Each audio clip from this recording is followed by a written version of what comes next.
Brought to you by Xander Insurance. Identity theft protection isn't a luxury in today's world. It's a necessity. Get yours at Xander.com. My quick question is, I was a victim of identity theft. I found out at 18 my mom had been using my Social Security number since I was 2 years old. Found out at 18 when I went to go get a car, and they wouldn't even touch me with a cosigner with an 800 credit score. No money down. Found out I had $186,000 in credit card debt just alone. Wait, say that again, Jessica. 100 and what? $186,000 in credit card debt. My God. That your mom racked up? Yes. Oh, Jessica. And, how long ago was this? Oh, my word. I mean, all the way back to 2005. The most recent one was in 2021, which was right before I was 18. And I got it with an attorney, and we got my credit wiped. But what it left me with was zero credit history and horrible credit score. Mm-hmm. Not even a secure credit card will touch me now. Okay. I have a significant other. We're not married, but we have gone to plenty of financial advisors, and we have been told both that our best option is to get married because, again, I can't get even a credit card in my name. I'm an authorized user on only one card, and I can't be an authorized user on a lot of other credit cards. All right, Jessica, slow down. No, you're not actually. This is going to be a great call for you because you're not stuck. But quick question here. And Rachel's going to give you some amazing guidance here, I promise you. Mm-hmm. But why are financial advisors telling you that the best thing to do is to get married? Because that feels like a financial reason, not a good reason to get married. So I want to dig into that first. What are we trying to accomplish? Yes, they always say, sign if I can. And I don't have a car in my name. I can't get a car of my own. We share my partner's car.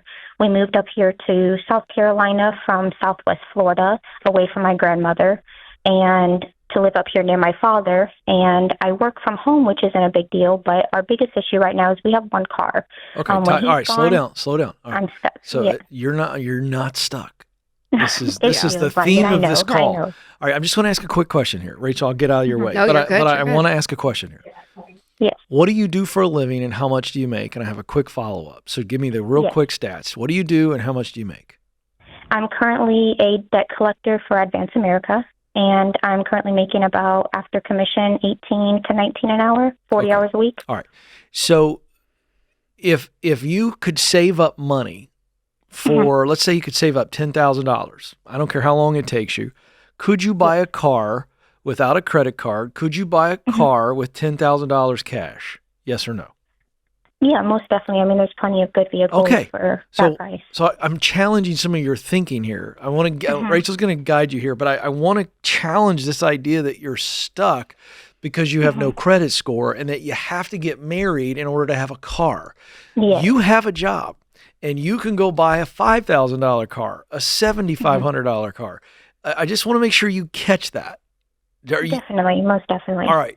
I want to get out of the way, Rachel, because I know you got some questions, but goodness. I mean, the paradigm shift that you have to have, Jessica, is a pretty big one because everything you've been talking about so far on this call has to do with how do I live my life around having a great credit score. And actually, you called the Ramsey Show, and we're the opposite. We actually don't care about the credit score because primarily you use a credit score to go into more debt. And you're finding that out when you're trying to go get a car loan. Yeah.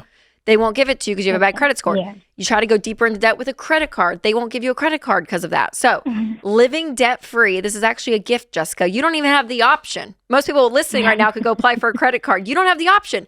So see that as a blessing because I don't want it an option for you, even if you had a great credit score. So how do we live life debt-free? Well, number one, starting out, your biggest need is what you're saying is a car. I almost think your biggest need is maybe a new job. As a debt collector, that can't be a very fun job. So I wouldn't can to even talk about that. So you're limited there. I think you can do some really great work, Jessica, and I think you can work overtime. Do you have kids? Yes, I do not. Okay. So Jessica, no kids. I would make a priority right now to say here, making a very detailed budget, knowing exactly what you need in life for food, shelter, utilities, transportation, and that's about it. Like, I mean, we're just going on the basics here. Everything else is going to go to save up for a car, and maybe $5,000 is your goal, whatever it may be. Because do you have any consumer debt in your name? No. No, it's none. all okay. So, and you're fighting this whole $186,000, right? Well, we successfully sued the credit bureaus, Okay, and it got beautiful. wiped 100%. How much do you I'm have just in left with a low savings? credit. Okay, yes. Do you have any savings? Currently, no. We just used our savings to move and, get out of Southwest Florida because the jobs there weren't any good. Okay. And we're currently I'm trying to get back into college. I have one semester left to get my associates. But again, my mother messing with my identity has affected my tax forms to getting grants and loans. Oh, So you don't need a loan. Another one we're working but on. listen, Jessica, you don't need a loan to get one more semester paid for.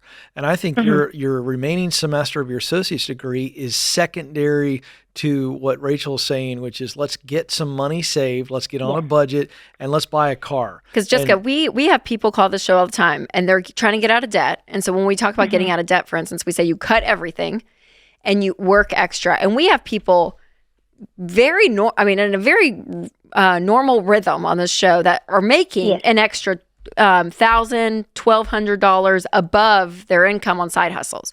So let's just make it a goal for you. And especially since you don't have kids, be like, hey, evenings, I'm working. Like whether you're waiting tables, you are doing something. And let's just go crazy. And let's say you earn an extra, let's go $2,000 a month. I know that sounds crazy, Jessica, but seriously, like what if you worked your butt off, earned an extra $2,000? That means sitting right now where we are in the calendar, by July, August, you could have a car. By depending on how much that one semester costs you, between now and December, after you have a car, another couple of months of working extra, you could have saved, $6,000-$8,000 for your tuition. So that's literally between now and the end of the calendar year, Jessica. So it is possible. You just have to make some really big goals, and you have to not that you're playing victim to this by any means, but don't be leaning on the credit industry to get you out. Yeah. Jessica, can get you that's out. What we're fed. We're fed our whole lives that credit is what matters. Again, we moved up here with the intent to buy a home, and we found out quickly that I couldn't be on it. And I guess that's really what devastated me. Well, and you don't need to buy a home with someone you're not married to either, Jessica. So or get married at the advice of a financial advisor so you can get a car. All right, now listen to this. I just found, this is in the Columbia, South Carolina area, okay? I just found a 2009 Toyota Camry, 182,000 miles, which on a Camry might as well be a new car, okay? That car can go for $482. I know. All right, listen to this. $3,700 they want for this car. You walk up there with $3,200 and $100 bills and say, 2 months. And say, guys, this is what I'm going to pay you for this car. They'll give it to you so fast, your head will spin. No credit. Do you hear me? Yes, I do. I've had plenty of. My first car was an 05 Civic. Okay, so just go. So I want to know for you, because we've thrown out a couple of things, whether it's cars or college or not buying a house with someone you're not married to, and your rebuttal to us this whole call has been, I know. I know. But why? Why are you then still dabbling in this idea like I can't get a credit card, I can't get a car loan, I can't get a student loan? Because you're saying but you're still giving it an option. Why? No, I think it's just more so, again, my whole family is, obviously they're not, they got their own troubles, but the whole thing is to have great credit and to not have this negative stuff dragging behind you. And even though I got my credit history wiped, everything nowadays, they want to pull some type of credit, even buy here, pay here. No, they don't.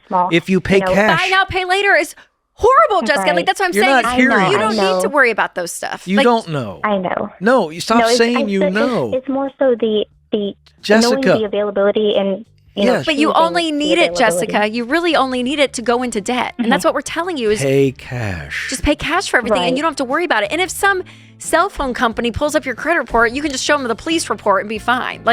You can get away with other things, but you have to be convicted about this, Jessica, or you're going to keep getting pulled. I feel like you're getting pulled into it, even though you're saying, I know. So you need to stand firm, pay cash for anything. It is possible, Jessica. You can do this.